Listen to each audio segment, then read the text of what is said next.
தாய் வா, என்ன பெத்த அம்மா வா, மன உருகி வரணும் ஆத்தா ஈஸ்வரி வா, இந்த கலிபுரத்துல இந்த மரத்தை வந்துட்டு இந்த இடத்துல வந்த மகளுக்கு தீரணும் ஆத்தா ஈஸ்வரி தாய் வா, வா என்ன பெத்த அம்மா பட்டு பட்டுன்னு வந்து வாங்க வரணும் ஆத்தா ஈஸ்வரி தாய் வா, என் தாய் வா தாய் ஏறெடுத்து வரணும் ஆத்தா ஈஸ்வரி வாரி தாய் வா.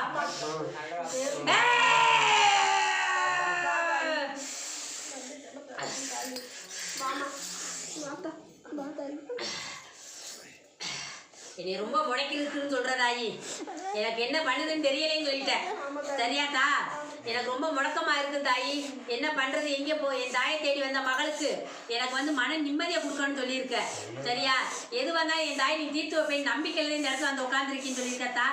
இந்த தாய் நான் தீர்த்து வைக்க முடிதாயி, இருந்த விளையிட்டு முடித்தா.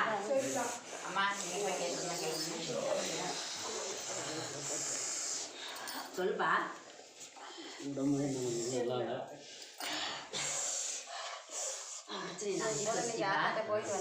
தீர்ந்துருப்பா. சரியா, அன்னைக்கு வந்து இன்னைக்கு தாய் நான் வந்து உனக்கு செல்ல மாதிரி முடியாது உட்கார வச்சிருக்கி.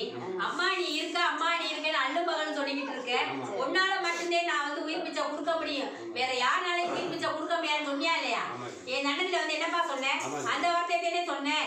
தாய் நீ மட்டும்தான் உயிர் பிச்சையை கொடுக்க முடியும், யாருனாலையும் கொடுக்க முடியாது. கைகால் சமயத்தை கொடுத்து நான் 10 ரூபா உழைச்சி என் பிள்ளை குட்டிக்கு கொடுக்கணும், மன நிம்மதியோட மொண்டாட்டிகளோட இருக்கணும்னு சொல்லியிருக்கப்பா. இந்த தாய்கிட்ட வந்து சொன்ன வாக்குக்கு நான் சத்தியா கட்டுப்பட்டு உனக்கு 90 தறி பிடிப்பேன்.